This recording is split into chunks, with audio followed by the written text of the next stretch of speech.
It's going live now. Okay, Kishani, I think we can let the others in. Yeah, okay. I'll keep my video off on. What would you prefer for the beginning? Because I'm going to share my screen, of course, with our information. So I'm going to ask. For the introduction, I think better to spotlight you, Kishani. Okay, so I'll turn it on. Yes, and please. I'll start sharing my screen. Okay, so shall I turn on now? Thank you. Shall I do it once everyone moves in? Okay. Please go ahead. Thank you.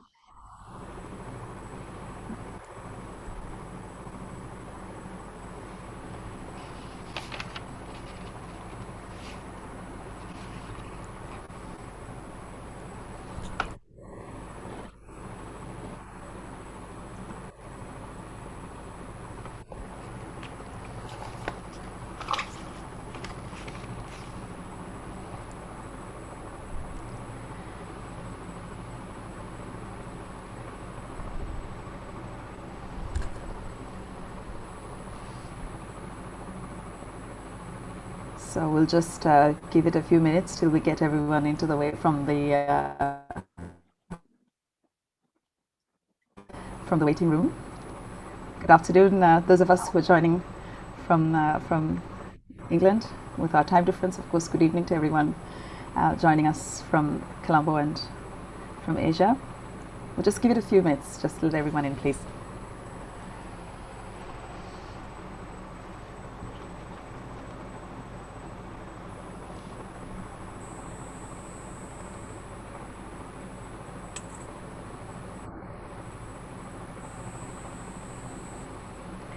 Sean, just let me know when we should get going, and once you've let everyone in. Yep, I think everyone's in now. Yeah. So you can go ahead. Yeah. Okay. Shall we? We're ready to go. Good. So good afternoon and good evening, depending on where you are, fortunate ones. Welcome to the Dhamma sermon on this eve of Pusan Full Moon Poya Day. We are all gathered online to listen to a deep. Sorry, obviously we're being recorded. That's fine. Just to carry on. So, of course, we're gathered online given the circumstances which allow us really to follow a deep sermon on the Pancha, Indriya and Bala by Bhante Hokandara Pannavamsa. Of course, Bhante Pannavamsa needs no introduction to all of us here today. I think we've all had our own experiences and our own insight with Bhante. But if you would permit me to say, personally, of course, I must say that one of the things that I find extraordinary about Bhante's sermons, and especially today, I very much look forward to, as I hope all of you, is his clarity of explanation, which really fosters an ease of comprehension, I believe, which in turn encourages curiosity and an enhanced understanding of the Dhamma. And this particularly has drawn me closer to the Dhamma, for which I personally am grateful, and I hope all of you will feel the same today at the end of this discussion. So, Bhante is currently the abbot of the Dhamma Centre in Colchester in the UK. And moving on, I think I'm just checking that you're all seeing my screen, yes? Mm-hmm. Yeah, great. So today's session is organized by the Insight Meditation Center in Colombo. And of course, we're all deeply appreciative of the good work that has been done by the Dhamma Center, and in recognition particularly of the propagation of Dhamma in the UK. And so the organizers would be very grateful if you were so inclined and you felt it within your means to contribute towards the fostering of this good work by any contributions that you might be able to make to via the website www.dhammacentre.uk, where you can make any online donations. Today's Dhamma session, as I said, is by this Insight Meditation Center, and the IMC is particularly working towards fostering and organizing Dhamma sessions where you can have medical practitioners, not only simply in the ways of the Dhamma, but particularly towards meditation. And they're all volunteers, and they work with, of course, the advice of Bhikkhu Venerable Bamragama Somaratna Thero, and they conduct a variety of programs online as well. particularly focused towards mindfulness programs for children and monthly sutta discussions, Abhidharma sessions, both in English and Sinhala, and yoga classes, and of course sermons and meditation sessions for services, for devotees on request. In light of this, one of the things which we thought might be particularly useful in this situation of a pandemic where there's less access to having sermons and having opportunities to share the Dhamma, should anyone feel that they would like to organize a session such as this, then the IMC is happy to assist in organizing this. And perhaps if you would like more information about this, you could go on the website. Also, there's a YouTube channel, and you could certainly contact Surekha. I've given the phone number there, so 0777281500, bearing in mind this is Sri Lankan, so +94, and Inoka on 0777480119. I'll share those numbers again at the end of the session. And today's session has been sponsored by Well-Wisher in memory of their departed relatives and friends, and with blessings for all beings at this time of the pandemic. Just before we start, just a few points of etiquette. Of course, if you feel so inclined, it would be wonderful if you could turn on your video, if at all possible, simply because it will be nice for Bhante to have some faces to speak to, and not simply a blank screen. Of course, we would be mindful of the way we sit and present ourselves. Ideally, if one is seated, it would be perhaps better. We should be aware of our backgrounds. These days, I think everyone's on Zoom quite a lot for work and personal matters, so perhaps this is something that comes as the norm. Particularly, just a gentle reminder not to consume any meals during the discussion, so that we can all really focus our attention on what is being said, and that we can listen attentively. Very importantly, of course, that we keep our mics muted until the point comes where we can maybe discuss some questions, and Bhante will guide us on that. If you have any questions at the end of this session, what we would ask you to do is, if you go to the text box and you can actually type in your questions, and if you can make it visible to all, so rather than simply writing directly to Bhante, so that we can help administer that as well. Otherwise, Bhante is trying to explain and look at the questions and read them out and all of that. So we can assist a little bit like that. If you can please send the questions visible to everyone. And I think, without further ado, I think I will make myself scarce, because we would really want to follow what today's discussion is about. And so, without further ado, Bhante, I graciously welcome you. We're very honored and privileged to have you with us today. We are delighted that you have been able to take this time. As I said, personally, Bhante has been very much a part of my journey back into the Dhamma, and for this I'm of course always grateful, and the clarity and the wisdom that Bhante brings, we all look forward to sharing today. So Bhante, without further ado, welcome, and we look forward to sharing your sermon. After that introduction, I really hope I don't flop. Not at all. I'm going to share my screen.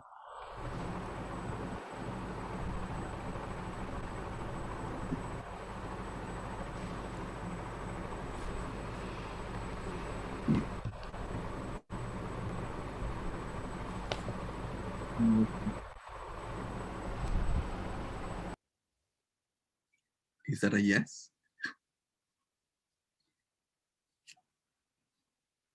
Yes, we can see your screen, Bhante. Yes, we can see your screen. Okay. Let us chant before we start. Namo tassa bhagavato arahato samma sambuddhassa. Namo tassa bhagavato arahato samma sambuddhassa. Namo tassa bhagavato arahato samma sambuddhassa. So today's session focuses, or we hope to focus on, the Indriyas and the Balas. Although I have mentioned Bala within the topic, most of the focus of the session would be on Indriya, because a section on Bala, which translates to powers, is essentially a skill that is present for arahants, enlightened beings, right? Of course, there are certain definitions of how we could then connect it to lay people as well, which I will be doing and explaining as we go about.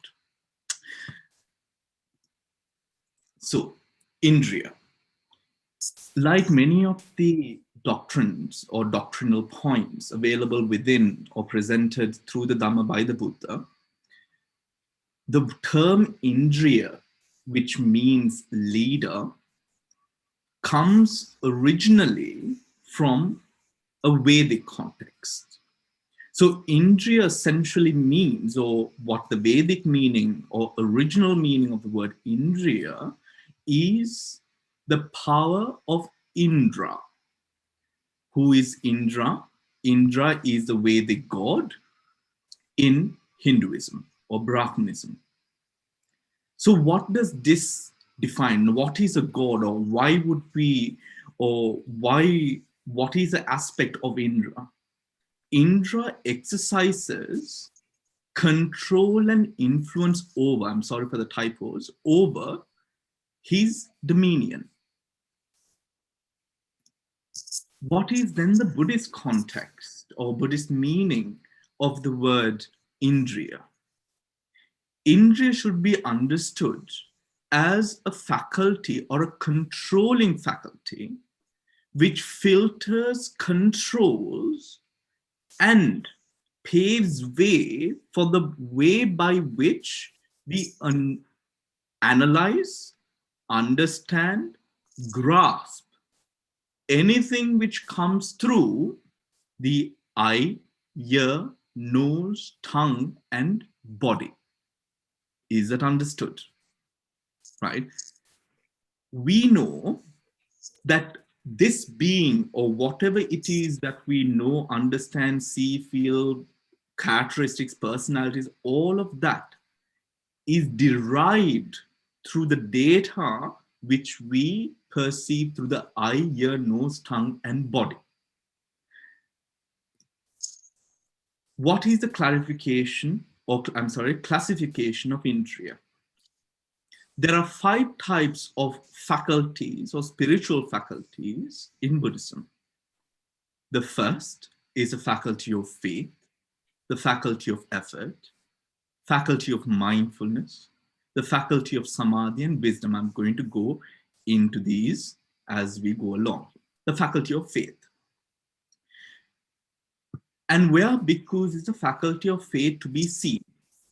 This is connected to, or the faculty of faith can effectively be seen within the 4 limbs of stream winning, which is, traditionally, it would be wise faith in the 3 jewels, meaning Buddha, Dhamma, and the Sangha, and moral virtue dear to the noble, meaning the virtue that is respected by a person who has attained enlightenment. I do not really like the first definition, meaning the traditional one, because the purpose is, the reason I don't like it is because it can cause a bit of confusion.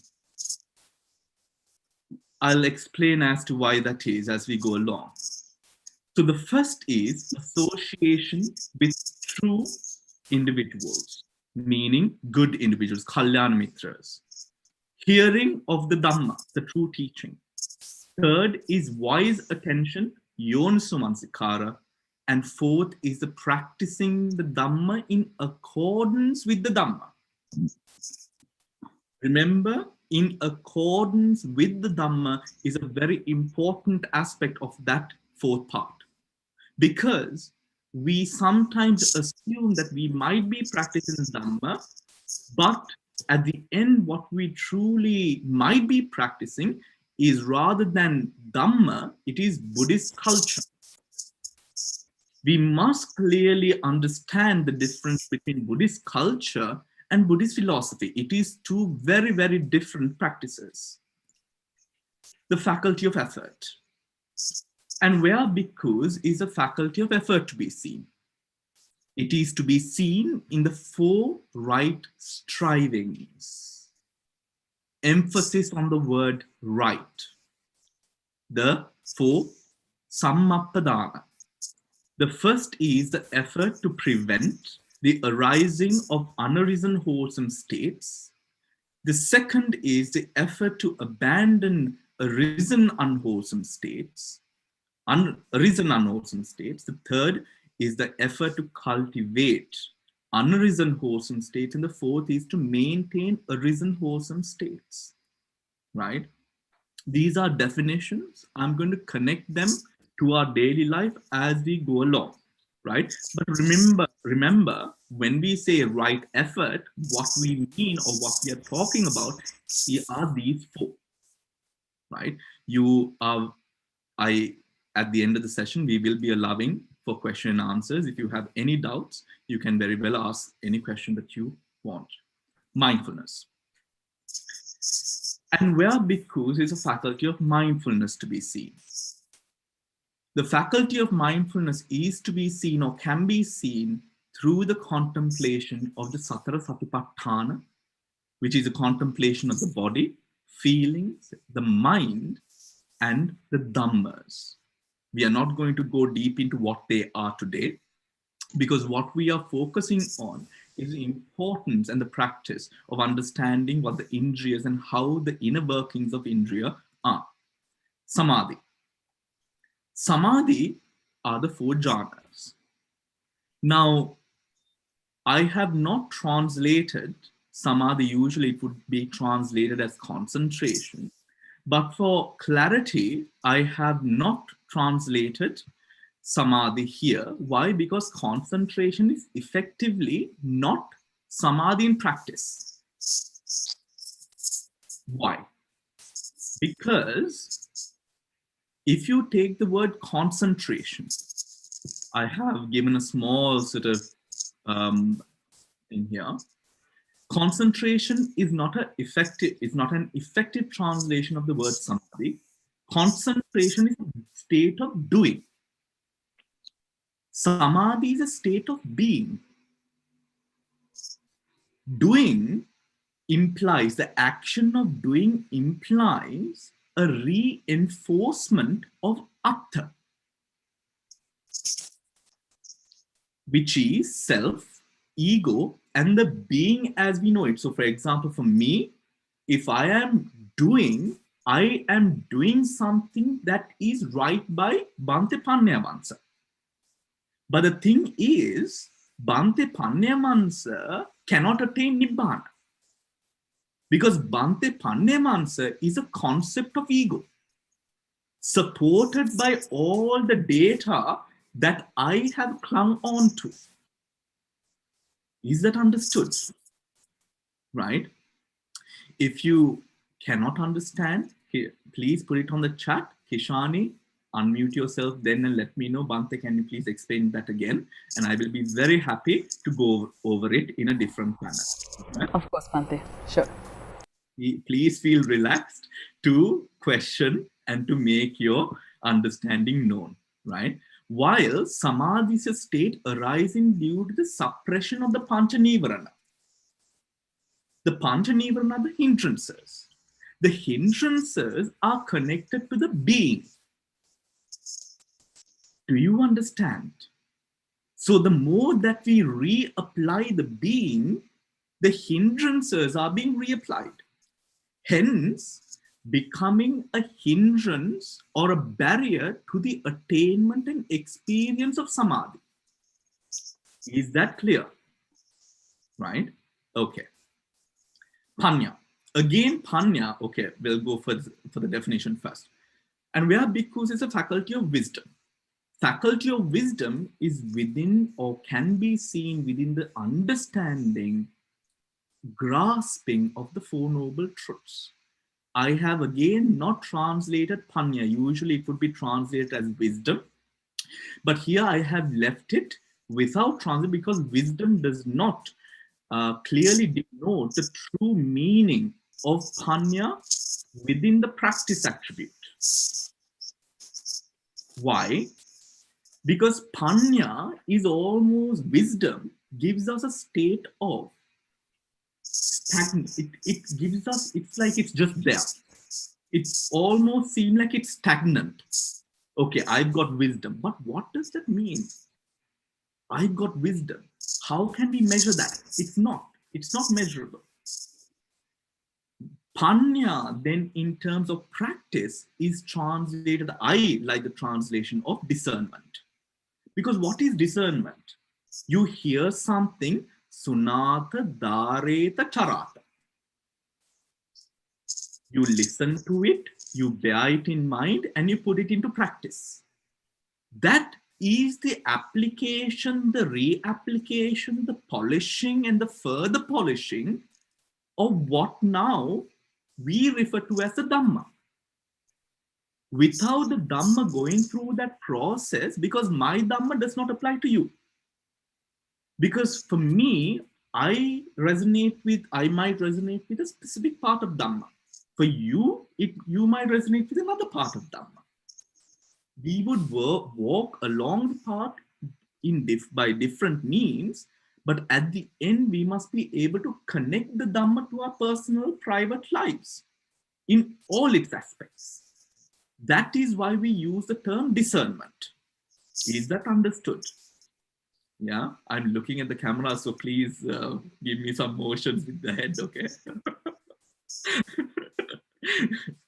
All right. Now the definitions are done, right? Now let's get to the real stuff. Okay. Now, I found this very, very busy picture, and I thought it was quite good to be included. Now, the world.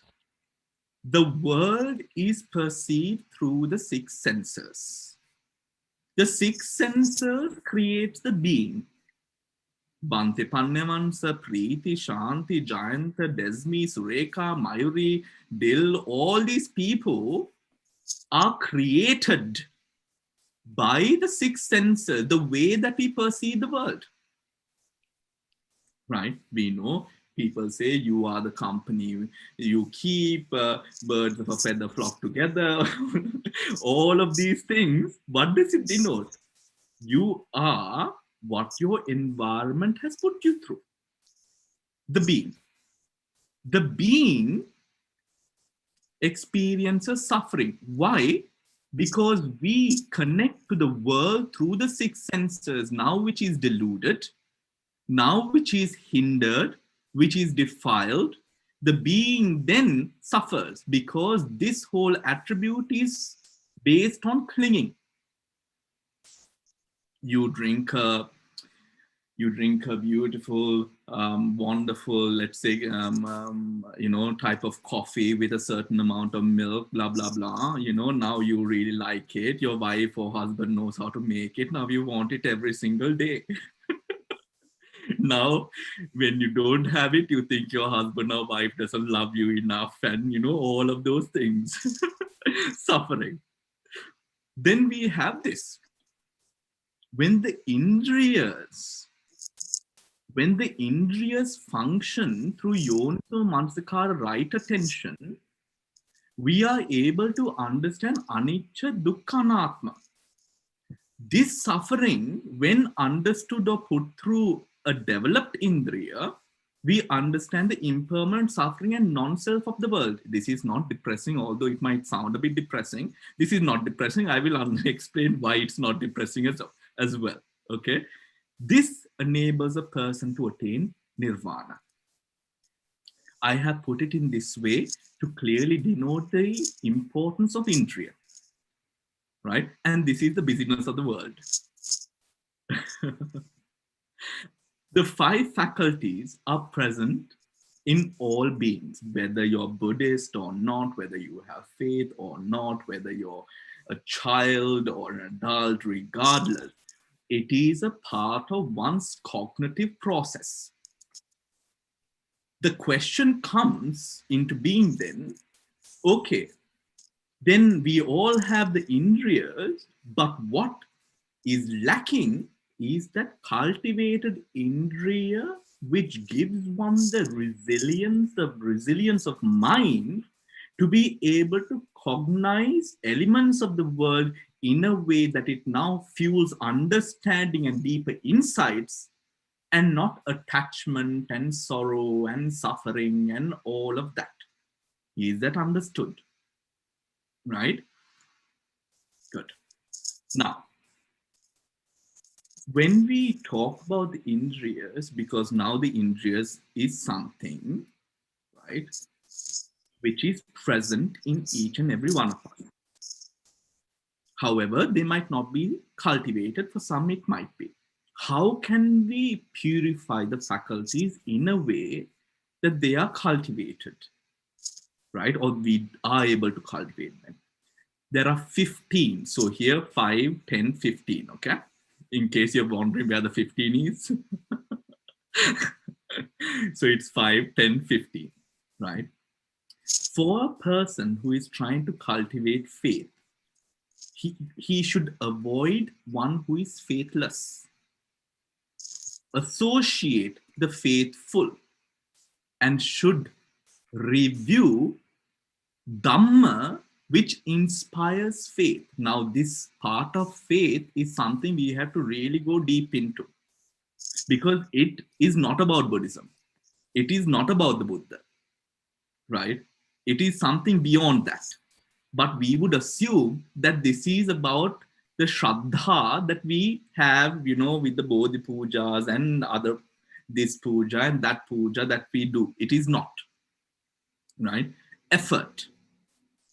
Avoid the indolent, associate those who exert effort, and should review the 4 right efforts which we have already covered. I am very happy to share the presentation with you for your further analysis after the session.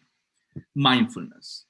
Avoid those who are not mindful, associate with those who are mindful, and then should review the satpatthanas within themselves as a practice. Concentration. Avoid the unconcentrated, associate with those who are mentally concentrated, and should practice the jhana. Wisdom.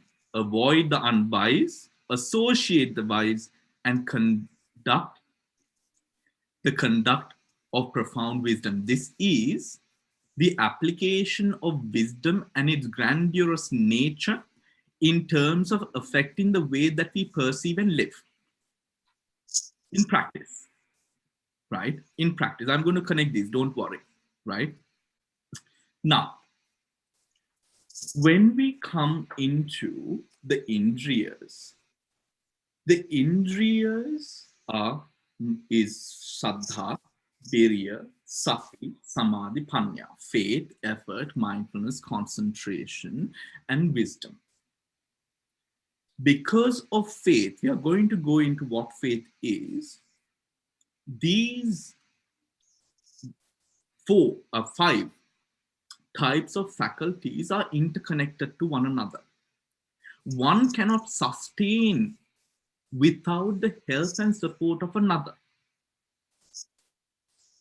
The impact or the power of these Indriyas, however, fall to be centralized on the operation and effective nature of mindfulness within the mind. Remember, for example, a person who, let's say, a parents are the guardians of the children. It is the duty of a mother and the father to guard, to protect one's children. It is a responsibility, right? So, would a responsible parent, when their children are at home, bring in people who are wild, bring in people who can damage and harm their children? A responsible parent would not, isn't it? Mindfulness is like that parent. mindfulness gives us the ability to be aware of what comes in and of course what goes out, what we speak, the way we act, and all of that. What we speak and how we act. What comes in through what? The five senses. The five senses. Because you see, this is important. Some people or most people, when they're not on your side or when they don't know you, they might tell many, many things to you. They might hurt your confidence, say hurtful things. They might put you down. Not everyone in the world is supportive of what you do. So what are you going to do? Or what happens to a person who is not mindful? This person takes everything personally. Your neighbor says something to you, you take it personally. Your friend who is toxic says something to you, you take it personally. Sean, can you be a bit attentive and let everyone in, please? I'm sorry. Thank you. We have to then guard, or rather have this framework in mind so that we are not harmed. Our personality, our confidence is not harmed by the insecurities and frailties of other people, the world. That is why mindfulness is important. The celebrated psychologist and philosopher Carl Jung says the unattended mind, which takes everything on a personal basis, is the reason for mass psychosis in the world. You take children now, right? They get offended by every little thing. I have a devotee, the son, the grandparents, of course, at Sri Lanka, they're very smiley, isn't it? We laugh and smile for everything. This kid is brought up in the UK. So when the grandmother smiles, the kid assumes that she's smiling at him or laughing at him. We get offended for a lot of things. Why? That sense of that lacks nature of mindfulness in our minds. Let's go into it a little bit. It'll be coming. We'll be speaking about it more. So faith, Virya, Samadhi, and Pannā, we can draw examples and sort of compare it to a car. When the car is able to move forward because of the wheels, but where the car goes is determined by the person who is at the steering wheel. The steering wheel is mindfulness. The four faculties are the wheels. Do you understand? The four other faculties, other than mindfulness, these four are the wheels. And it drives the way that we go through life, right?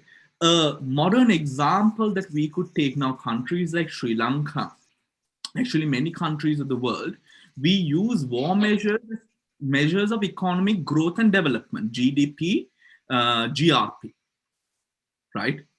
GDP, GRP, these are not effective methods of analyzing a country's development. For example, Africa would have a high output, but nothing that Africa produces comes to Africa. Sri Lanka might have, we don't need to speak about Sri Lanka. Let's move ahead. Right? So then countries like Bhutan, for example, who a lot of other countries are now studying, use gross national happiness as an index to measure the happiness of the people within their national boundaries, which has proven to be far more effective than using war measures such as GDP and GRP, right? Now, in another way, if we say, okay, we motivate our children to have, for example, role models, such as, these brilliant sort of, wealthy people who are, around the world, we let them sort of be these people are made role models of children. You know, people look up to Apple, Microsoft, and all of these people. But if you look at these people's lives, these people are wealthy and of course have achieved great success. However, they are mostly criminals. What are we teaching our children to look up to? This is where the Buddha says, where one's true attention should be put to a person's sustainable happiness, not happiness, sustainable happiness, rather than to wealth or any other sort of social measure of what a successful person is. Because I think as good parents, what we would expect is that our kids are happy. Moving on. Mindfulness as a moderator. The 5 faculty model of spiritual development is complete in itself, leading all the way to the destruction of the mental influxes. So when the Indriyas, I mean, this is a very vast topic, right? We have enough material to go on for, we can do a 5-week series on the Indriyas itself. It is a very vast topic, but it is also a very important topic. In the Apana Sutta, Sariputta explains that the faculties unfold in a progressive way. Faith leading to effort, effort leading to mindfulness, mindfulness leading to concentration, and concentration leading to wisdom. Of these 5, the faculty of wisdom is most highly valued as it stabilizes all of the other 4 faculties so that they become faculties. Remember, mindfulness is not a new thing in the world. It was not brought about by the Buddha. Mindfulness existed in the world far before the Buddha. However, where mindfulness became now an effective tool to attain enlightenment as the Buddha taught is in the incorporation of prajna into sati, which is mindfulness.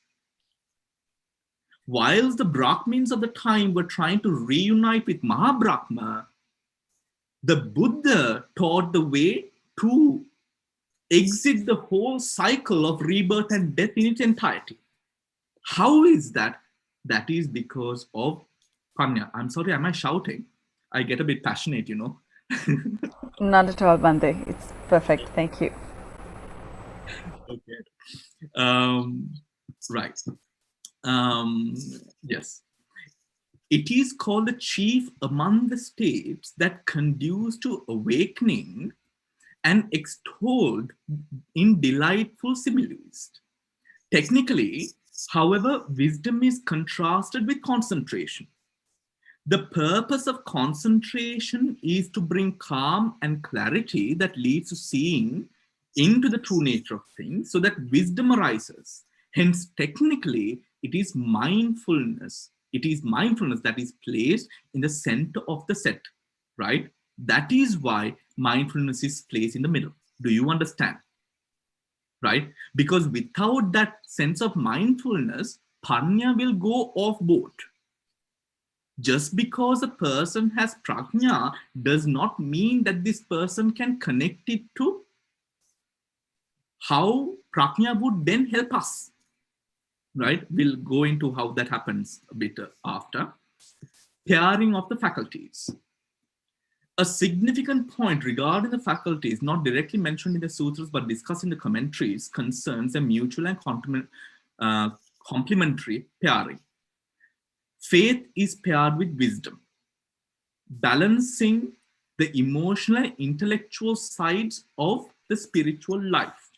Now, one would imagine that this has to be done through thinking, not entirely. We know a lot of things. You know, I mean, is there another population in the entirety of the world that listens to more Bala than Sri Lankans? We have 7 channels, for God's sake.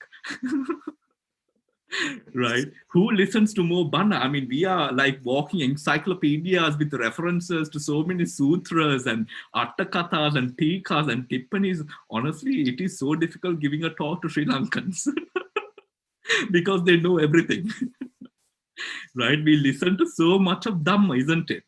Right? We listen to so much of Dhamma. However, look at our Buddhists. What are we doing? Why is that?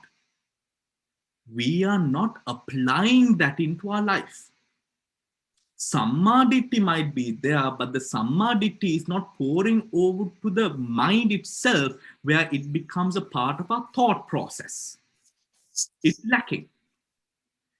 Effort is paired with concentration, balancing the activating and restraining aspects of mental cultivation.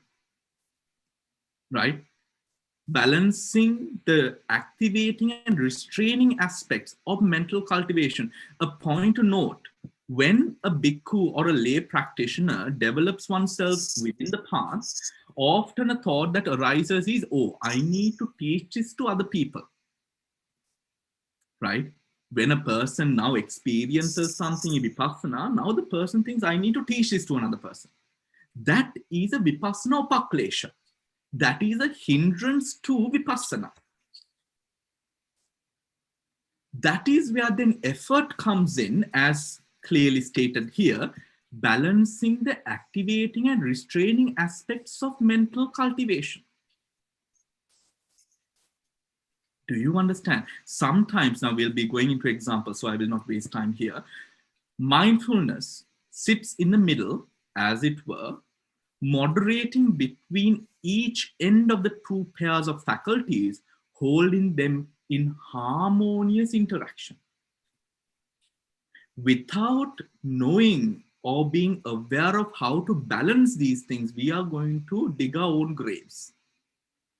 If we have one aspect which is predominant, for example, let's say prajna is predominant, you become very restless. You become rather concerned and critical of everything that is going around you rather than focusing on yourself.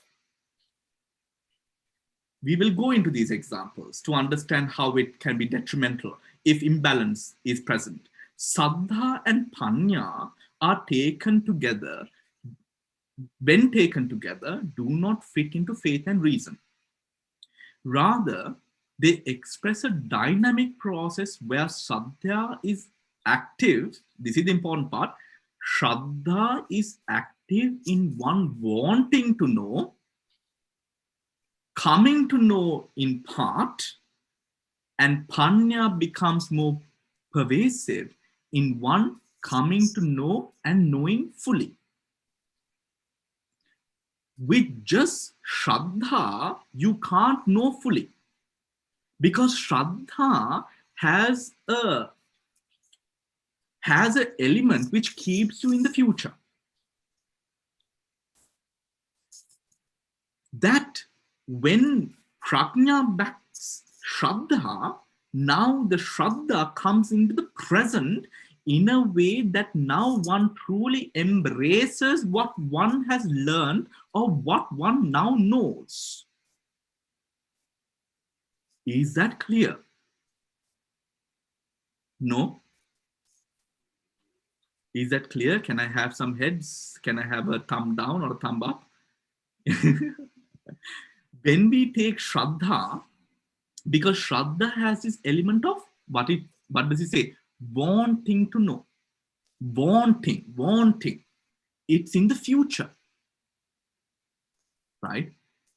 Prajna is more about knowing at the moment, understanding now, putting it into practice, tearing the Dhamma apart in a way where you understand the way this applies to your life. Is that now clear? Right? It'll become clearer in the future with the other slide. The doer, now this is about the meditation practice. The doer and the knower. This is very important. This is really important. Because when we meditate, we often find ourselves coming into or starting to meditate expecting something, right? We have an image that we have built because of our learning, our heritage, our culture, our understanding of a certain way, right? But that is the doer, not the knower. Let's see what it says. The imageries of the doer and the knower are helpful in meditation strategy because it helps us to identify which of the 5 spiritual faculties is dominating our meditation in a negative way, and what to do about it in order to balance and harmonize the practice. When we talk about balance, people would automatically sometimes assume, okay, I'm meditating too much, let me just relax a bit. No, that is not what the intention is. This sense of balance has to be found within you through letting go. And that is a working that is most inner, not outer. So through our practice, we learn how to come into a state of awareness, or rather, a state of balance in balancing those elements that arises in the mind. While the doer may be said to be the effect of our past conditionings, the knower is our present moment awareness, where we put aside, the doer can be past and present, but here I have denoted just the past, right? The past is Buddhist, is Hindu, is Muslim, is Christian, is Sri Lankan, British, European, rich, poor. That's the past. In the moment of being the knower, you are none of these things. Because in this present moment, you are just in a state of awareness. Awareness of what? Awareness of whatever object that arises in the mind. In terms of the spiritual faculties, the doer is a term for the predominance of faith or of wisdom. See, predominance of faith or of wisdom. That's the doer. When we know too much, sometimes this becomes a burden to our practice, right? The knower is the predominance of effort or of concentration, right? Mind you that it is in essentially as we progress in the path of practice, the doer and the knower will both disappear. They need to be balanced by mindfulness. Taking a step back, learning through our practice with our eyes closed, how do I let this go? How do I let Bhante and all that Bhante knows, how do I put it aside and come into this moment? We are convinced internally that for Bhante to exist, Bhante must know things. Bhante must like things. Bhante must act the way that Bhante should act or how it is expected of him to act. But in reality, Bhante is just a concept created by conditions of the past and the future. In understanding that fact, we are able to come or bring our minds to a state of peace, tranquility, and with a foundation of profound wisdom, to be now able to excel or transcend that grasp of suffering when faculties are unbalanced. If faith is predominant and wisdom is weak, we are likely to slavishly carry out our instructions, but fail to notice what is really going on in our minds. We are so convinced about the social norms of success in the world that we cling on to our jobs, our careers, the amount of money in our bank accounts, and the things that we can afford and the things we can't, that we forget that we have a family. We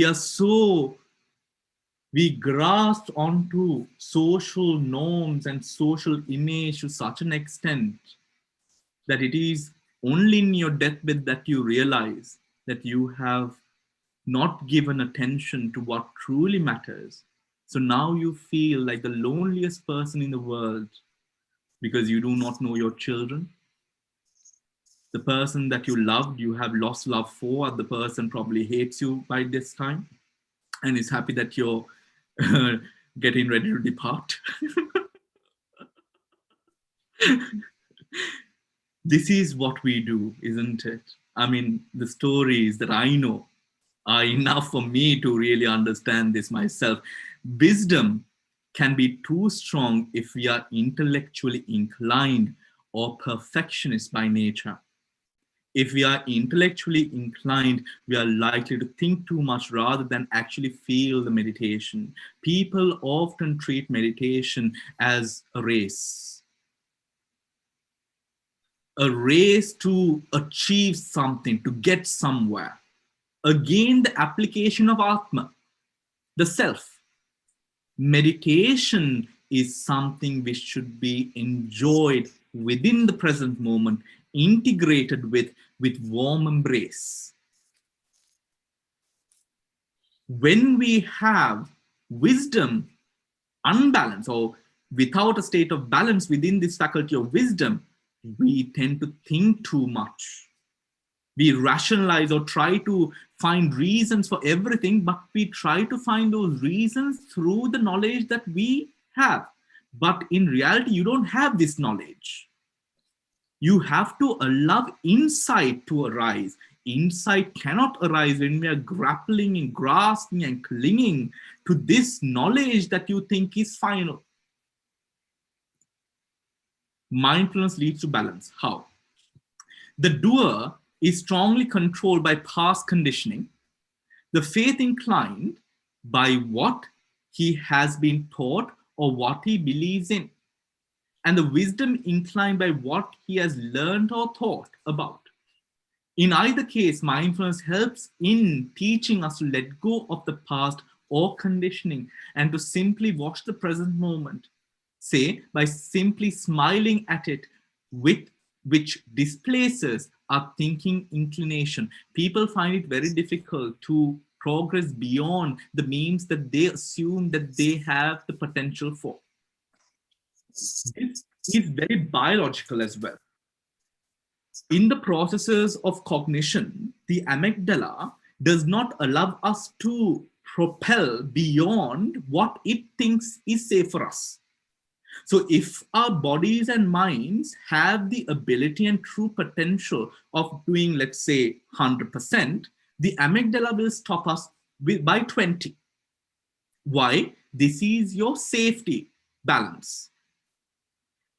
The only tool in the world through science which has been found and proved to be efficient and effective in further enhancing and really stretching this safety boundary to now move from 20% to 30, 40, 50, 60 is meditation.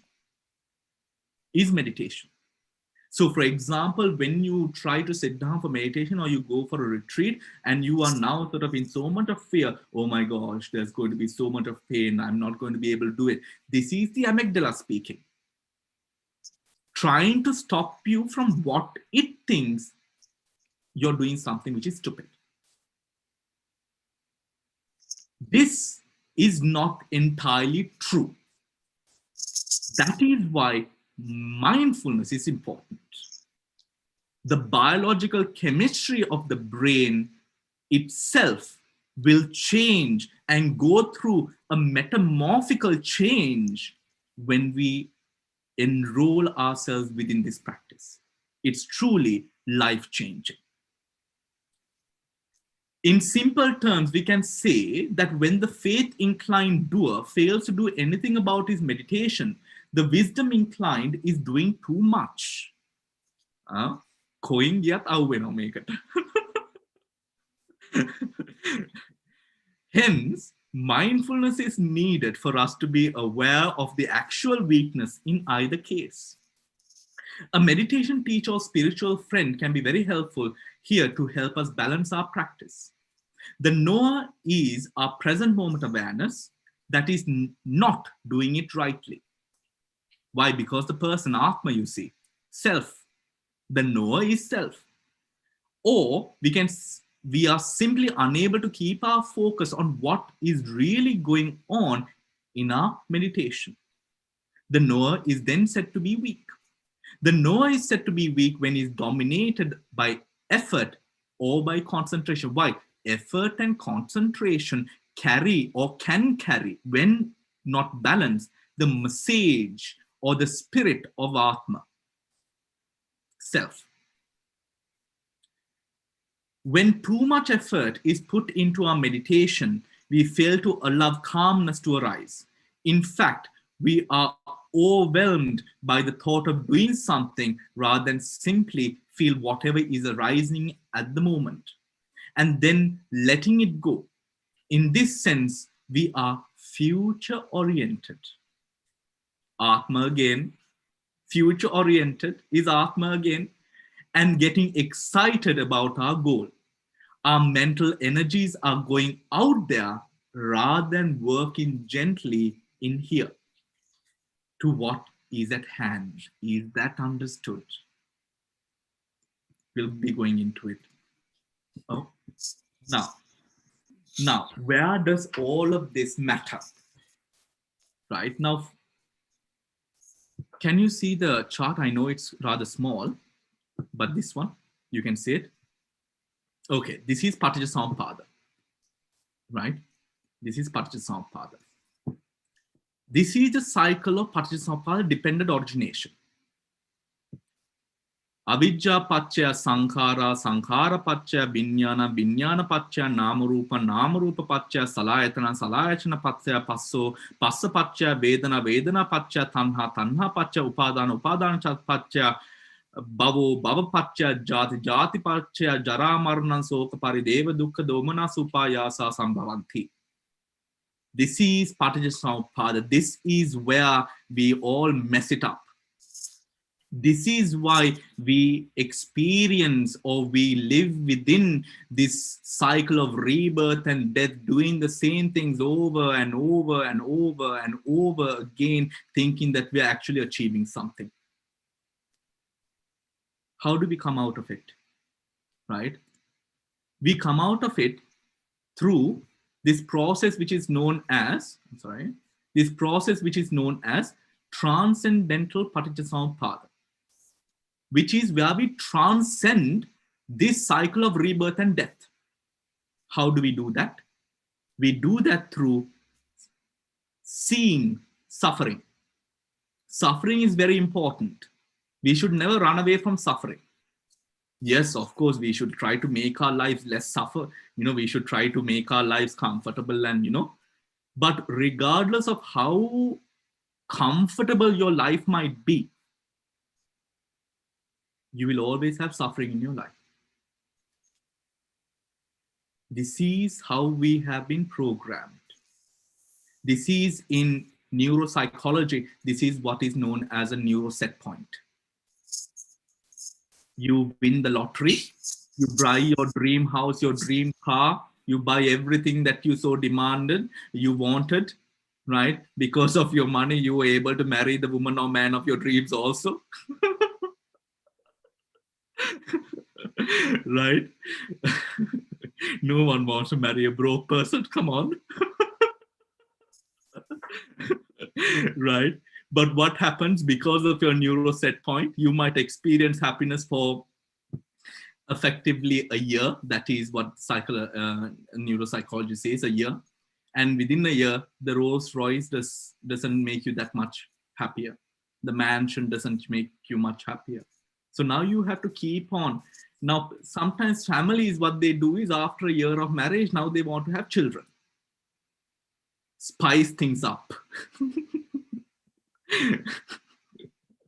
They have children. Children have become within families a way of sort of overcoming the monotony of marriage. Why? Something to keep them going, something to focus on, something to distract them by. We, of course, see these things in a way, family is not complete without children. But a load of lies. It is not so. All of this is because of this Paticcasamuppada. Knowing it's through suffering, seeing it through Yonisomanskara Indriya is what enables a person to now step into transcendental Paticcasamuppada, where one effectively is now on the course towards enlightenment. Is that understood? But we are not going to talk about Paticcasamuppada, that's a whole course on its own. What I want you to understand is suffering. This part right here, this connection which leads you to Nibbana, which is here, and displaces you from the course of rebirth and death. Suffering. This suffering can only effectively be seen. We wail, we say, of course, I'm suffering. But that is not the seeing of suffering. That is just the attachment to comfort. The seeing of suffering and the attachment of comfort are two different things. The attachment to comfort now creates what?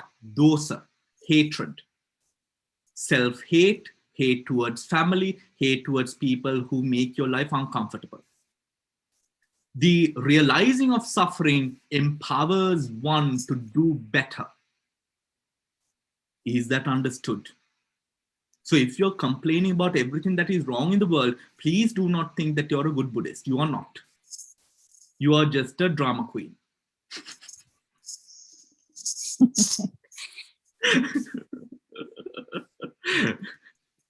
Bhante, if I may disturb you there for just Yes. a moment, just to say, from coming from a drama queen, perhaps, that we are approximately 15 minutes away from the allocated time, Bhante. Sorry to disturb you. Oh, no, we have. Okay. We have 12 slides more. Okay, let's get this done.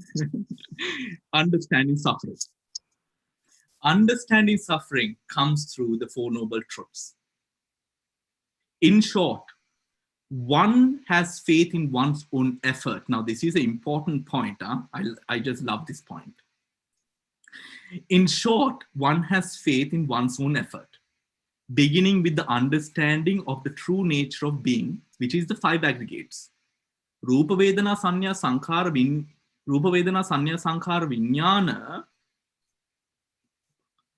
Yes, Rupa Vedana Sanya Sankhara Vijnana is the being, the five aggregates. Materiality, Rupa, Vedana, sensations, what you like to feel, what experiences you like, all of that, and dislike. Rupa, Vedana, Sanya, perception, the way you perceive the world is different from other people, isn't it? Because that perception is unique to you, because that is yourself. Rupa, Vedana, Sanya, Sankhara, the mental factors, and the mental factors is like the spice in a curry. You can't eat anything without salt and pepper. No? The mental factors are like that, salt and pepper and all the spices, right? Because that is again the uniqueness to you, your being, and then the consciousness, which is vijnana, right? This faith is not merely that of one's knowing that one is liberated or on the path to liberation, but more importantly, wait for the point, it is a lucid joy as a result of that direct knowledge. Do you understand the lucid joy? When you know something so clearly, so lucidly, you find yourself absolutely changed. You are a different person. That is what is known as this understanding. It is not just knowing the theory of the Dhamma. It is that embracing of the Dhamma by the warmest places of your heart.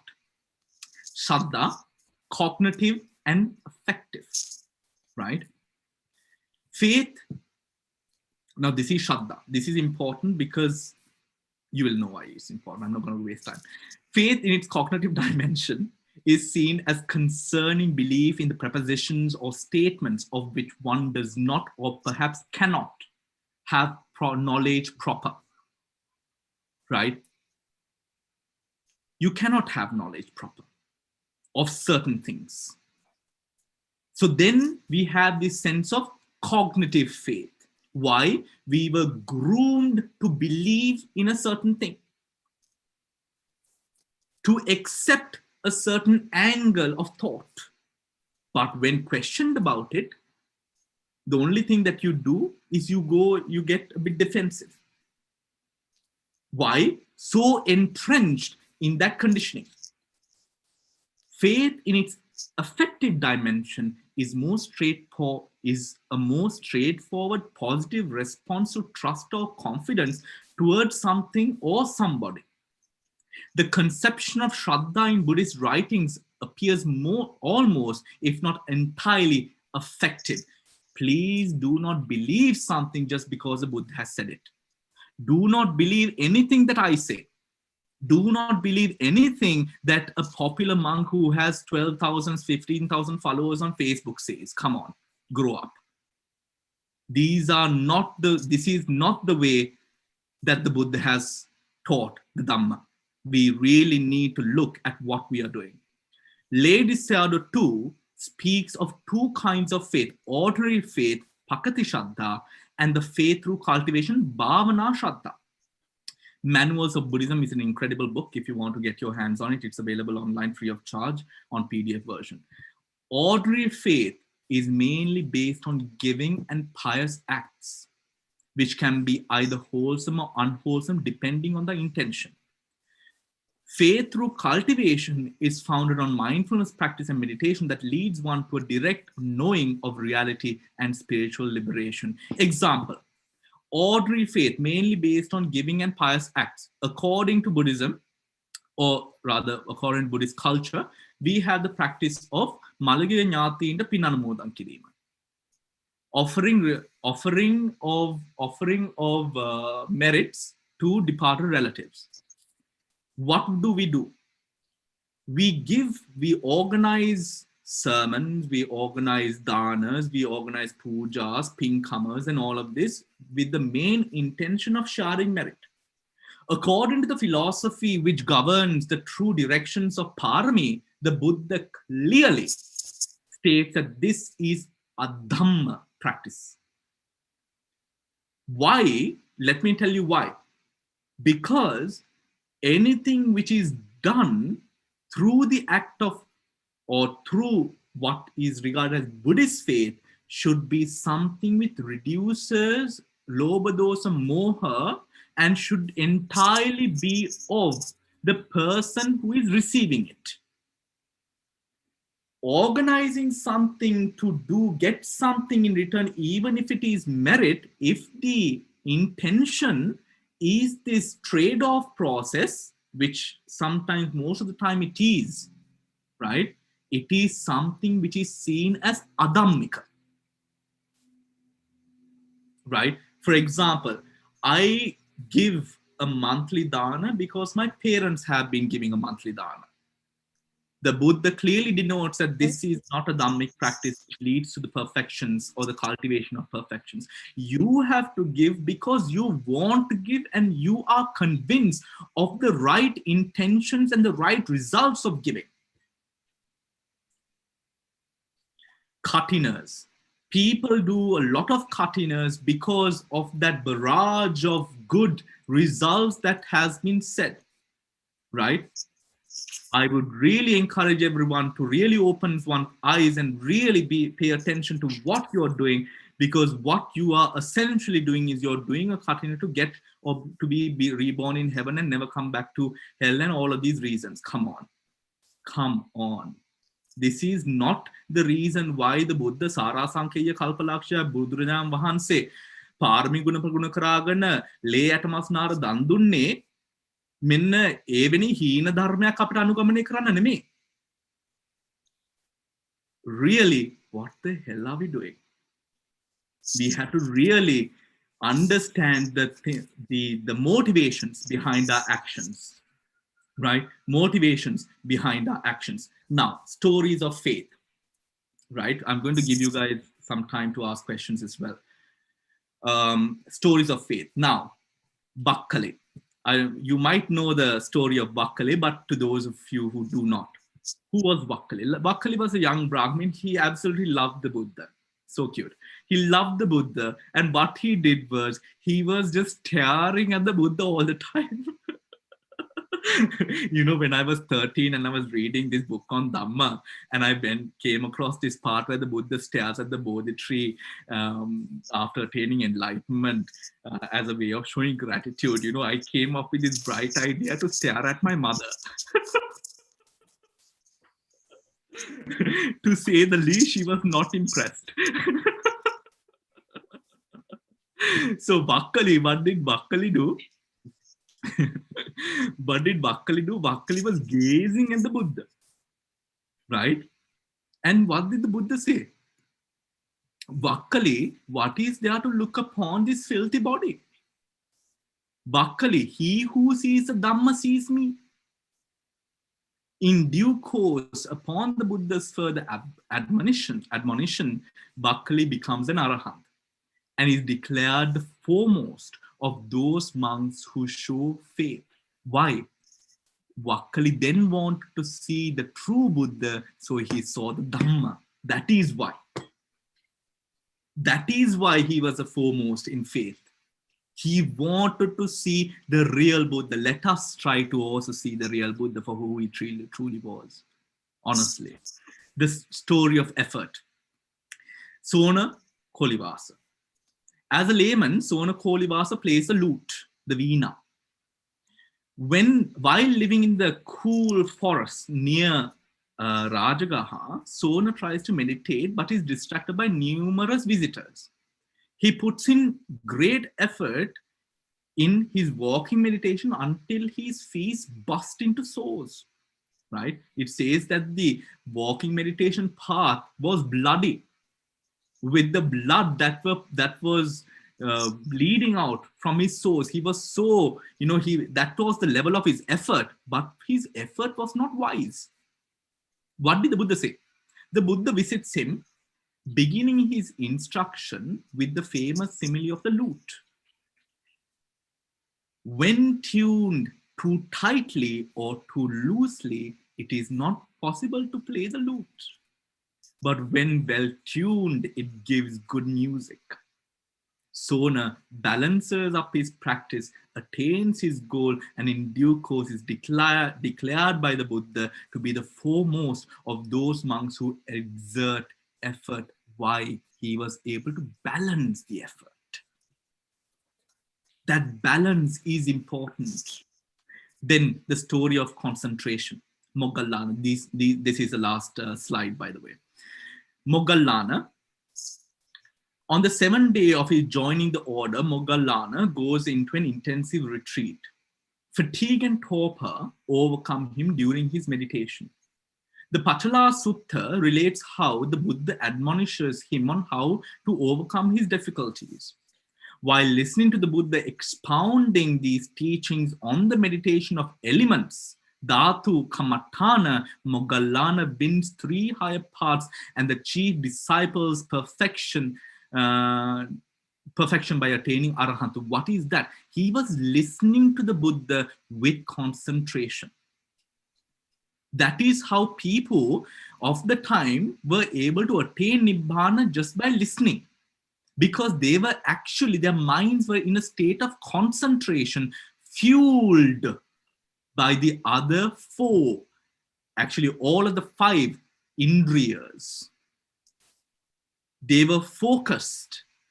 Their minds were suppressing the hindrances every second. With every word, they were able to directly relate it to their lives, their minds, their bodies, their reality, their conditions.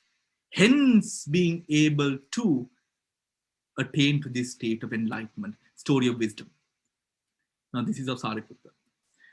On meeting Asaji, one of the first 5 monks, Sariputta, one of the first 5 monks, Sariputta is impressed by the former's calm demeanor. Right now, relate this story. Calm demeanor. These people were enlightened. Assaji and the 5 first monks were enlightened, the most senior disciples of the Buddha. When Sariputta persists in asking for it, now this is the point.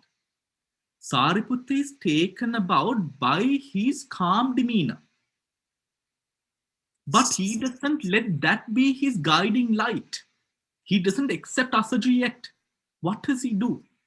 When Sariputta persists in asking for a teaching from Assaji, now that is where wisdom comes in. He did not let the calm demeanor fool him. He wanted to know, was this guy for real? So what did he do? Sariputta persists to ask for a teaching from Assaji. He utters this famous verse. Ye dhamma hetu pabhava te sanghetu tathagato haha te sancha nirodho emang vadi mahasamano. Of all things that arise from a cause, their cause the Tathagata has told. As soon as Sariputta, then called Upasissa, hears these 2 first lines, he established in the fruit of stream meaning. Do not assume that the fruit of stream meaning was because of the part of Tathagata. It was because of all conditioned things that arise from a cause. This itself was able to tell Sariputta, if it arises, it passes away. That was wisdom. It was not because of the Tathagata. It was not because of the part of Te Sanghetu Tathagato Aha. It was a part of Ye Dhamma Hetu Pabhava. Do you understand?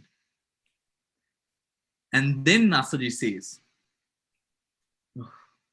and also their cessation, Te Sanchan Yo Nirodho, this too the great sage has told. Now see, it was cause and effect.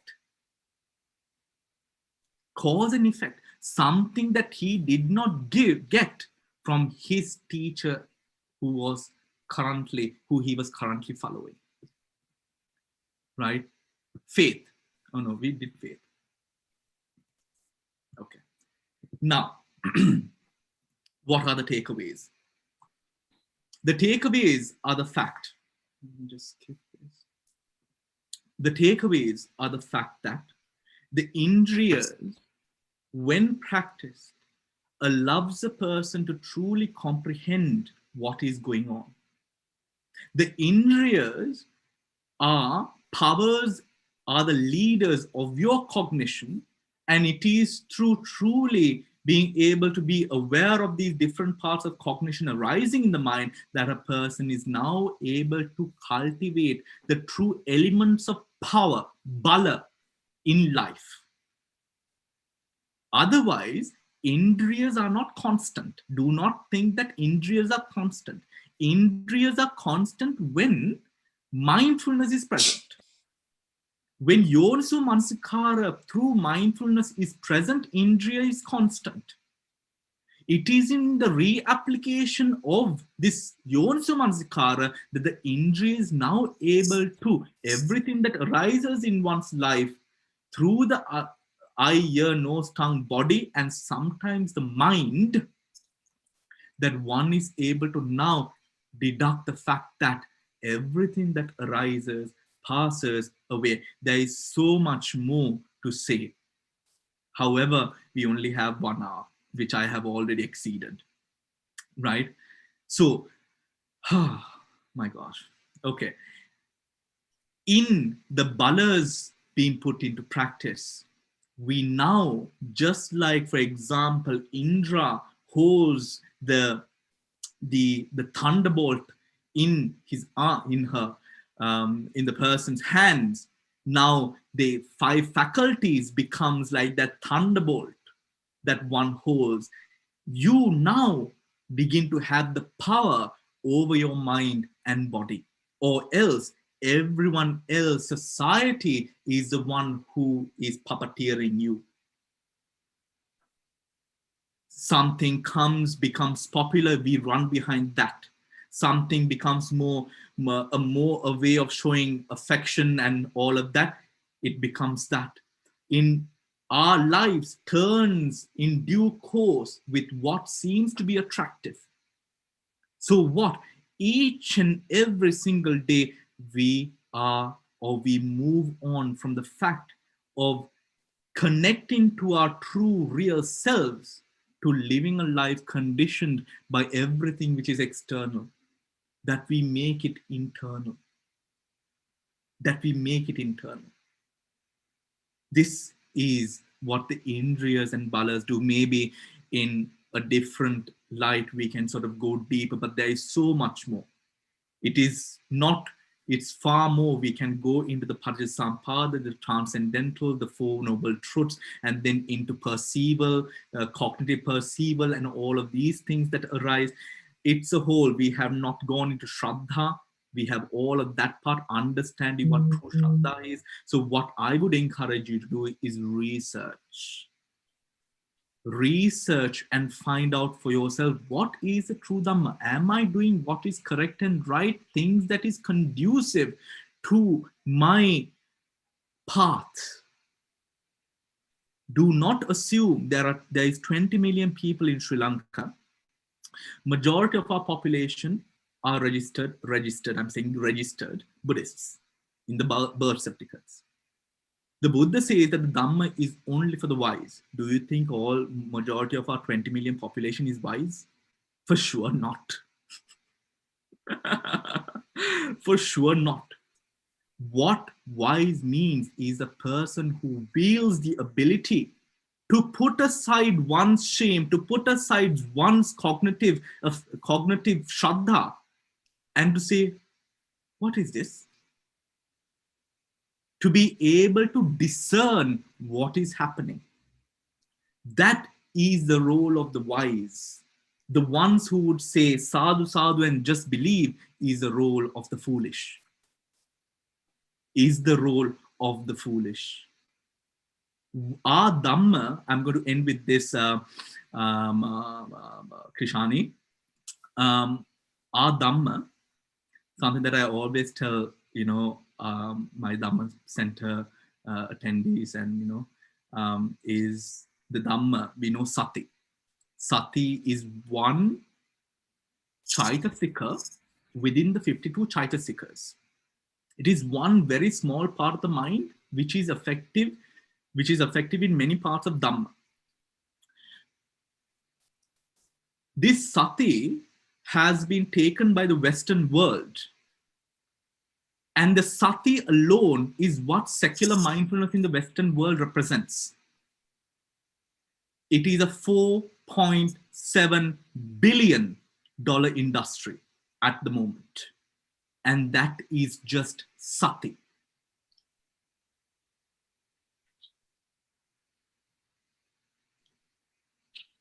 There is true value in the doctrine.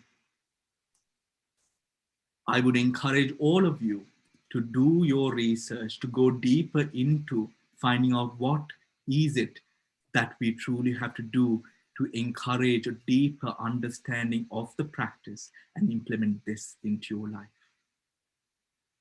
Yeah. All right. So that is it. Any questions? Kishani? Yes, thank you, Bhante. Thank you very much. I'm not sure what that is. What is that? What is that? Beg your pardon? Kishani, are you speaking to me? My humble apologies, Bhante. This is what happens when one's children do online schooling and use one's device and use it for various school purposes. My apologies to everyone listening to such a pious and pleasant discussion and being entertained at the end of it with popular music. My apologies. Thank you, Bhante. Venerable Hokandara Pannavamsa, we are always so honored and grateful by your presence. I'm not going to give thanks yet because we still have a little bit of time for questions. questions, and we have one here, Bhante, where Samantha has asked, Bhante, could you please give us an example or a situation of how one can apply mindfulness, incorporating the two, Sampajana and Yonasamnisikara? Please, if you could give us an example, please. Okay. So, okay. Yonasamnisikara is a bipartisan of mindfulness. Yonasamnisikara and mindfulness has to be incorporated and brought together, or else it is not effective. So if we had more time, we could have actually gone into that part of stuff, which is another whole dimension, right? Yonasamnisikara, to those of you who are not familiar with the word, is right attention. There's Yonasamnisikara and Ayonasamnisikara. Right attention is the scope by which mindfulness activates itself or puts itself into practice. Because it is through the filter of Yonasamnisikara that mindfulness works. So Samantha, it is the same thing. But we refer to Yonasamnisikara separately to denote that the mind can be conditioned in such ways where the mind automatically may, in certain ways, take Ayonasamnisikara roots or Yonasamnisikara roots, right? Now, for example, when we are not learned or when we are not seasoned in being within the present moment, right? And let's say, let's say young parents who have young children, right? Very stressful. Very, very stressful. I don't know. Growing up, watching movies and all of these things, some movies, they say the beauty of parenthood and all of this. I can't relate to that. Personally, seeing and hearing, what parenthood, it's a lot of stress. Yes, beautiful when the child doesn't cry and the child doesn't nag for stuff, right? But majority of the time, the child cries and nags for stuff and you have to protect the child. And this brings a whole amount of difficulties. When a person is unskilled or with an unseasoned mind, what happens? The parent holds on to that stress. So now yesterday's stress is linked with today's stress. Tomorrow's stress or stress person a week after is going to have a week of stress that they are managing. That is Ayonasamnisikara. Because now one fine day you're going to blow. Why? Because the burden is too much. Imagine the Buddha being the person who talked so highly of seclusion and the value of seclusion, surrounded himself by more than 5,500 to 5,000 to 15,000 monks a day. The person who spoke so highly of seclusion, how was he able to really be living in seclusion with so many people when it is difficult for us to live with 4 people at home? Yonasamnisikara, allowing the person to be in the present. Is that understood, Samantha? Yes, thank you, Bhante. But I was just wondering, just quickly, so that word sampajana as well, that's incorporated into mindfulness, so that's clear comprehension. Is that analyzing the purpose to distinguish between that from Yonasamnisikara? Is that the analyzing the purpose of a act, your wholesome act, hopefully, why you're being mindfulness? So yeah, that sampajana thing. That's what I was just wondering what that is. Consciousness, vijnana, Yonasamnisikara, sampajana. Put arrows in between. Ah, okay. But isn't consciousness and vijnana the same thing? Exactly. But Yeah. consciousness must arise first to take the object, Samantha. Oh yeah, attention. Yeah, okay. Awareness. Yeah. That ground in the Yonasamnisikara arises. Yeah. Right? That Yonasamnisikara leads to that sampajanya. But our practice is seasoned. All of this happens at once. You don't need to force yourself. Sampajanya just arises. What does that sampajana mean? For example, the clear comprehension. That sampajanya, like for example, when you know who your child is, right? You know style so well, or you know your husband or wife so well that even from a crowd of people, even from just seeing the shoulder, you know who this guy is. That's your husband, that is your wife, that is your child, isn't it? It Yeah. just arises almost automatically. Yeah.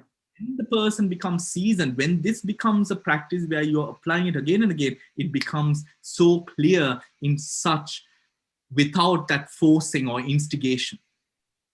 Ah, right. Okay. That is Yeah. the place. That is why Samadhi alone is not enough. We all know, again, we all know so much of Dhamma, but we are not applying the Dhamma to our daily lives, to our mental thought processes. So now we must force ourselves, we must force ourselves to apply the Dhamma. Yeah. But when you make it a gradual process where you're applying the Dhamma, when you can, and whenever, every opportunity that you're presented, now you become the Dhamma. Dhammo have rakkati Dhammachari is not a god of Dhamma or the Buddha coming for your to help you. It is you yourself protecting you.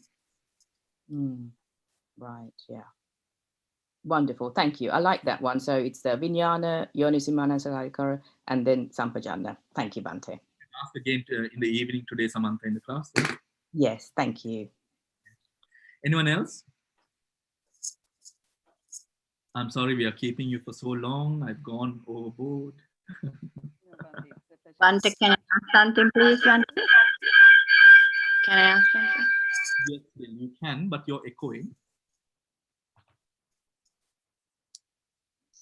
Thero? Can you hear me now? Echoing again, but it's okay. Maybe we can bear with it until you quickly answer the question. Yeah, right. What? Can you hear me? Is it echoing still? Is it better? Much better. Okay. Right.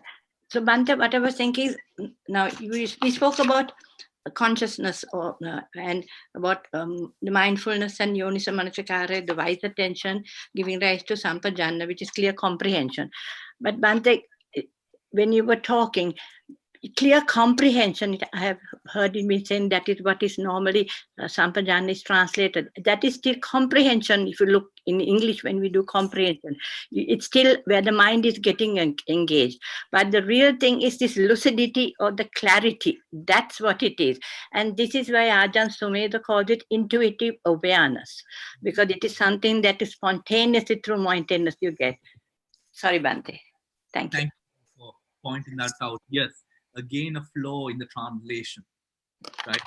That is, you become an embodiment of Dhammic attention. And that is what we have to reach. You know, that is what, thank you, Dil. Thank you so much.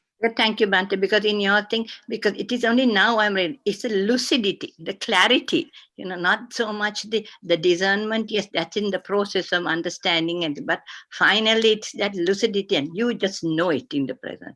Until we get there, of course. That isn't. Yeah, that's a practice. That is the Dhamma Patipada. You have to keep on looking at it and the discernment. Thank you, Bhante, for bringing these gems out which are lost normally in the traditional ways of thinking. So I'm very grateful for this teaching of yours, Bhante. Thank you very much. Sorry. Okay. Anyone else? Or maybe we have just... Bhante, if you can hear me. Yes, a bit fade, Kishani. Yes. Is this a little bit better? Not quite. Better, yeah, let me increase that. Yep. Yeah, let me just do that. Is that better?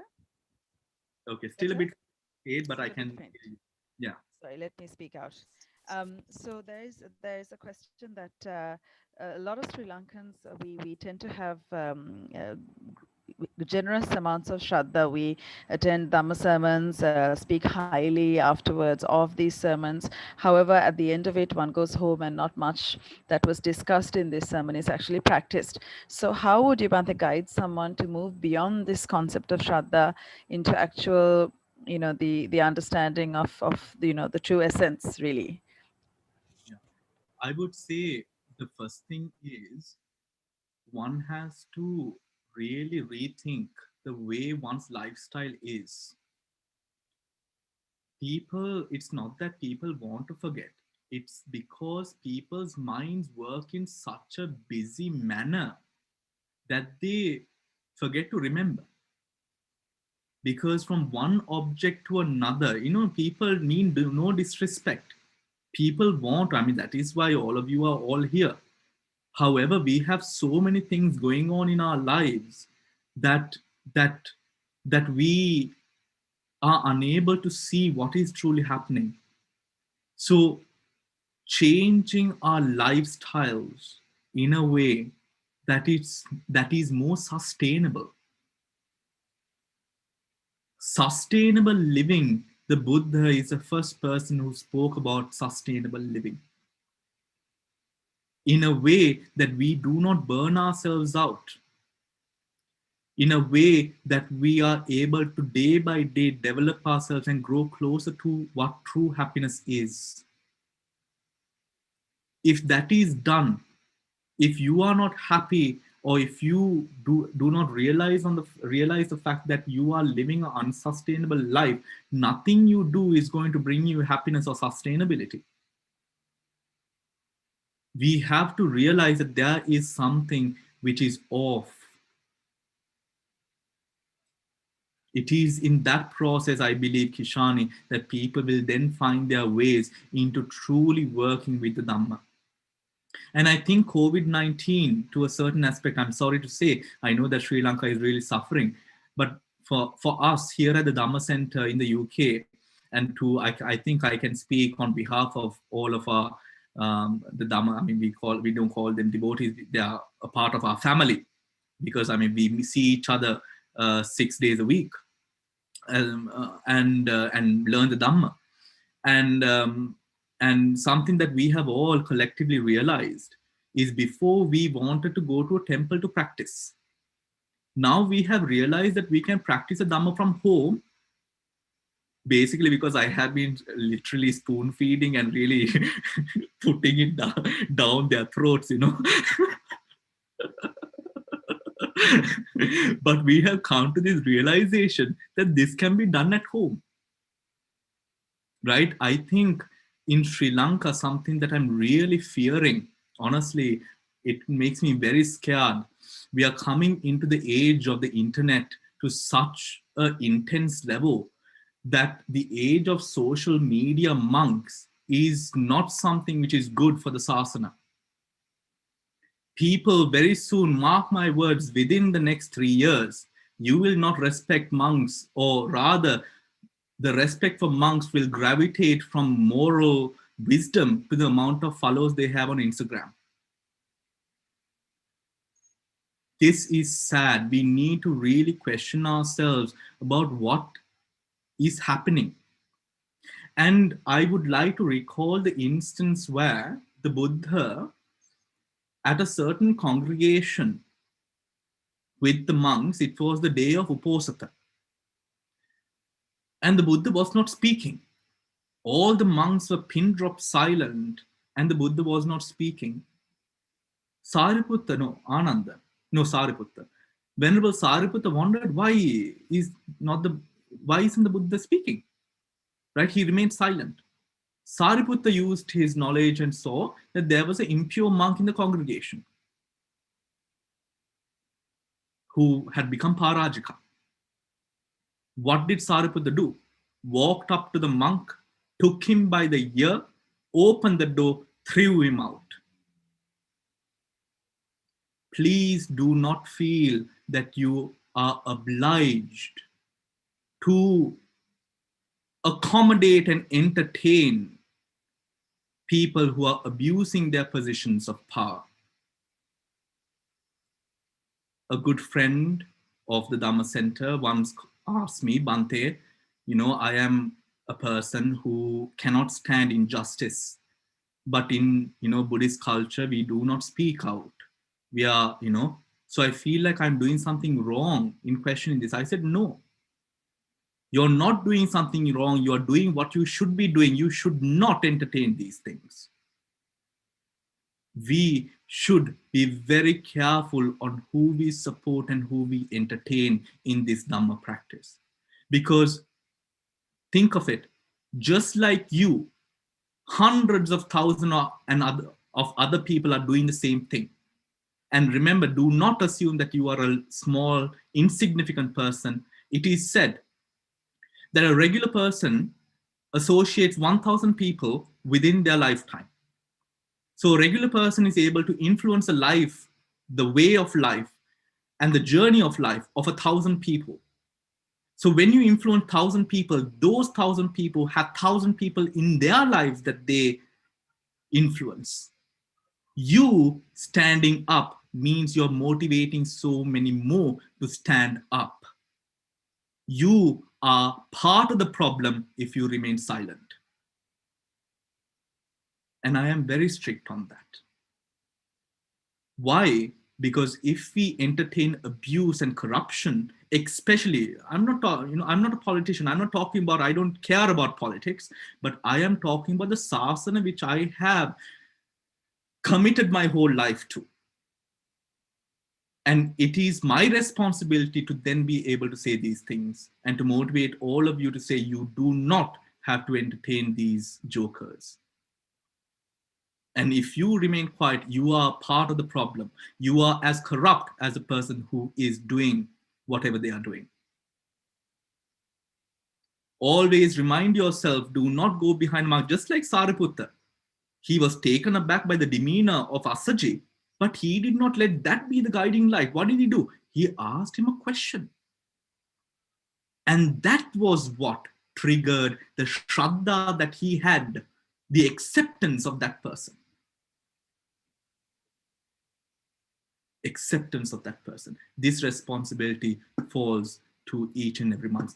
In the Dhamma Center, we have policies, Now, the Sri Lankans might think of policies in a temple. Of course, in the UK, we have to have policies that govern an institution, right? This is law and this is a legal requirement. In the policy, we have child protection and vulnerable adult safeguarding policies, which I, together with very, very, very good lawyers, have put in place. I'm very, I can share these documents with you for your, now, which temple in Sri Lanka has a policy of safeguarding? In my policy, it has been strict, and we have 3 safeguarding officers who I have then told to, if by any chance that I am to abuse my power and then sort of incur a wrongdoing, I have 3 people, not one, because one person can easily be frailed away from it because it's a hard task. 3 people to make sure that I go to prison. That I go to prison. This is a severity by which the Dhamma Center handles issues of safeguarding. If I am to in any way do this or hurt another person's life, I have asked these 3 people to ensure and to not stop until I am in prison. That is how we remark the importance of safeguarding. Where is safeguarding within temples and other religious organizations? How much of abuse is going on? And why are we supporting these people? This is something that we all have to think about. All right. So, thank you, Bhante. Thank you, Bhante. I think considering that we have already taken much of your valuable time and of course our listeners, I think we would perhaps get round to wrapping up this evening's session. However, we have Inoka from the Insight Meditation Center just to express a few words of appreciation on behalf of everyone. Bhante. Inoka? Yeah, thank you, Kishani. On behalf of the Insight Meditation Center Committee and all of you who participated in this online sermon, we express our sincere gratitude to Bhante Hokandara Pannavamsa for kindly accepting our invitation and delivering a beautiful and timely sermon imparting your wisdom on Pancha, Indriya and Bala. Bhante, we are aware of all the meritorious work you do through Dhamma Center in Colchester, UK. May all your noble aspirations be fulfilled. Mrs. Kishani Jayasinghe Vijaysekara, we sincerely appreciate your expert moderation of the program and wish you continued success in all your Dhamma work. We are grateful to our donors, Desmi and Jayanta Kapuatta, for sponsoring today's sermon. We appreciate the guidance and support extended by Venerable Bambaragama Somaratana Thero, Chief Incumbent of Jinendra Ramya, along with the untiring efforts of the IMC committee members for organizing this gift of Dhamma to commemorate Poson, Poya, and to invoke merit to all affected by the pandemic, especially in Sri Lanka. Theruvan Saranai Bandhu. Thank you very much. And before we close up the session, I would especially like to share merit with Desmi and Jayanta for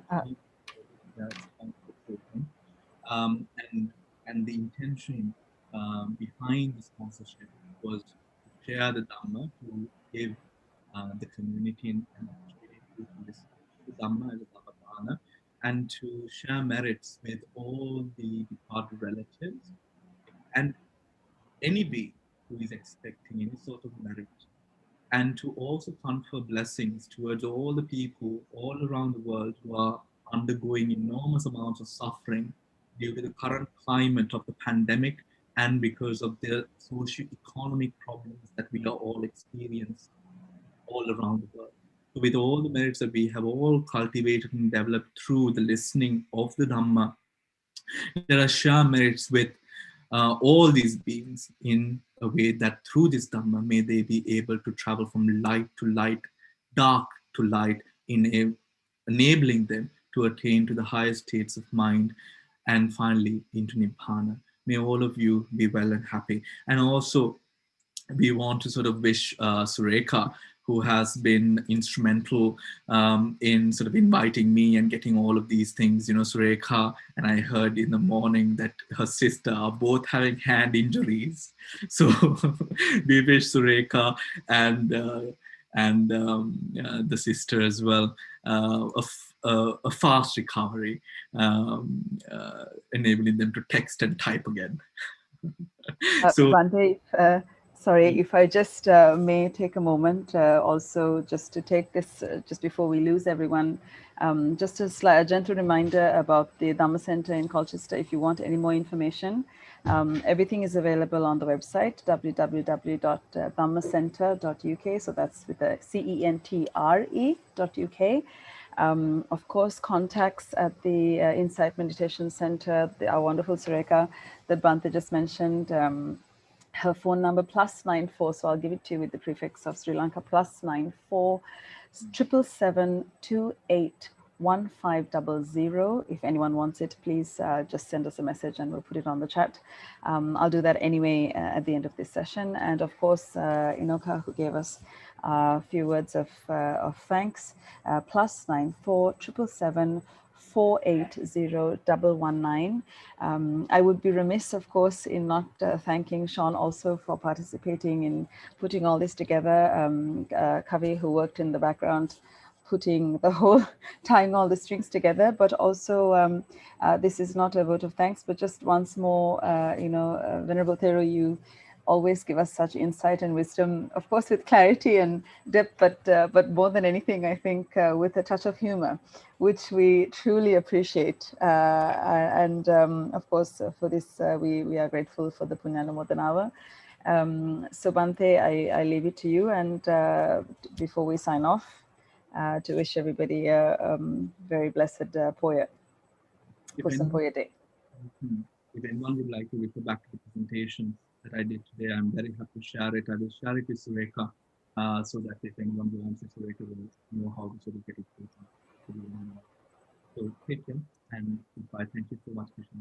Thank you. Thank you very much. Thank you everyone, and good night. We bid you much metta, and a very good night and a very blessed and peaceful Posan Poya Day tomorrow. Sat Sat Sat. Yes. Thank you.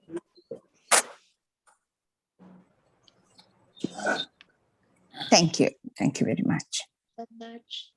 Sadhu, sadhu, sadhu. Thank you, Bante. Theruvan Saranai.